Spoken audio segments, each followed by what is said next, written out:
Welcome to new TV Telugu. ఇప్పుడు Telangana top 10 చూద్దాం.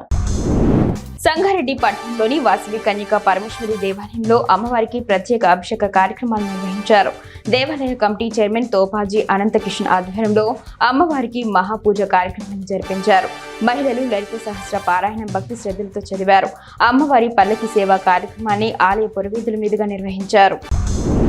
చేనేత కళలో అద్భుతాలను సృష్టిస్తున్న వెల్డి హరిప్రసాద్ ఓ భక్తుడి ఆర్డర్ మేరకు సీతారాముల కళ్యాణం సందర్భంగా సమర్పించేందుకు ఆర్డర్ ఇవ్వడంతో శ్రీరామునికి సంబంధించిన పట్టాభిషేకం అలాగే హనుమంతుడు తదితరాలు ఆ చీరలో వచ్చే విధంగా 4 గ్రాముల బంగారంతో 20 రోజుల పాటు శ్రమించి నేసినట్లు తెలిపారు. ఆదిలాబాద్ లోని హోటల్స్, స్వీట్ షాపులపై మున్సిపల్ అధికారులు ఆకస్మికంగా తనిఖీలు నిర్వహించారు. స్థానిక మామ్స్ కిచెన్ హోటల్లో తనిఖీల్లో భాగంగా అధికారులు షాక్ కు గురయ్యారు. కుళ్లిపోయిన మాంసంతో పాటు ఫ్రీజర్ లో పురుగులను గుర్తించారు. పారిశుద్ధ్యం సైతం పాటించడం లేదని ఆగ్రహించారు. అదేవిధంగా వెంకటేశ్వర స్వీట్ హోమ్ తనిఖీ చేసినప్పుడు పాత స్వీట్లను గుర్తించామని శానిటరీ ఇన్స్పెక్టర్ నరేందర్ తెలిపారు. మహబూబ్ నగర్ జిల్లా కేంద్రంలోని బైపాస్ రహదారి నిర్మాణ పనులు శరవేగంగా సాగుతోంది. జిల్లా కేంద్రంలోని హౌసింగ్ బోర్డు నుంచి పాలకొండ చౌరస్తా వరకు బైపాస్ రహదారి గతంలోనే పూర్తయింది. అక్కడి నుంచి చిన్నదెరపల్లి వరకు రహదారి నిర్మాణం గతంలో నత్తనటకన సాగింది. ప్రస్తుతం పెద్ద ఎత్తున నిధులు మంజూరు కావడంతో అయోధ్య నగర్, భూలక్ష్మి ఎన్క్లేవ్, పాలమూరు యూనివర్సిటీ, వీరన్నపేట ప్రాంతాలలో రోడ్డు నిర్మాణం వేగంగా సాగుతోంది.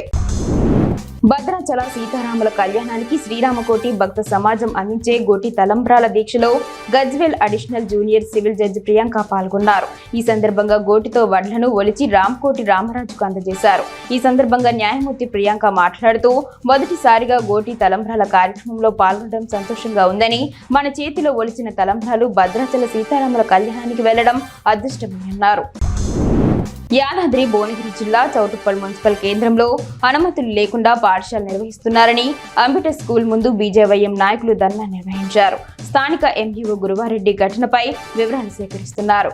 బీజేవైఎం నాయకులతో స్కూల్ యాజమాన్యంకు వాగ్వాదం జరిగింది. స్కూల్పై తక్షణమే చర్యలు తీసుకోవాలని బీజేవైఎం నాయకులు ఎంఈఓకు తెలిపారు.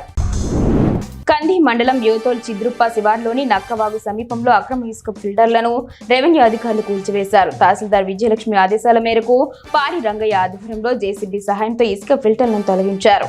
అక్రమంగా ఇసుక ఫిల్టర్లు నిర్వహిస్తే కఠిన చర్యలు తీసుకుంటామని తహసీల్దార్ హెచ్చరించారు. ఏడాది పాటు కుబీర్ మండల కేంద్రంలోని వారసంత నిర్వహణకు గ్రామ పంచాయతీ కార్యాలయంలో వేలంపాట నిర్వహించనున్నట్లు పంచాయతీ ఇన్ఛార్జ్ సెక్రటరీ గౌతమ్ ఓ ప్రకటనలో తెలిపారు. ఆసక్తి కలిగిన వారు 10,000 రూపాయలు డిపాజిట్ చేసి వేలంలో పాల్గొనాలని సూచించారు. పూర్తి వివరాలకు పంచాయతీ కార్యాలయంలో సంప్రదించాలని కోరారు.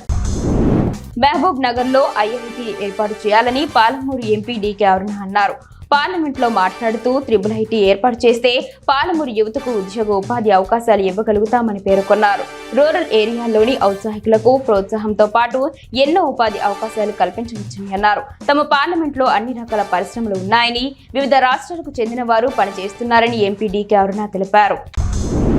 మెదక్ జిల్లాలో ఇంటి వద్దకే శ్రీరామచంద్రుని తలంబ్రాలు అందజేస్తున్నట్లు Medak RTC bus depot manager Surekha తెలిపారు. మెదక్ డిపో వద్ద 151 రూపాయలు చెల్లిస్తే భద్రాచలం శ్రీరామచంద్రుని కళ్యాణ మహోత్సవ తలంబ్రాలు ఇంటి వద్దకే అందజేయనున్నట్లు ఆమె తెలిపారు.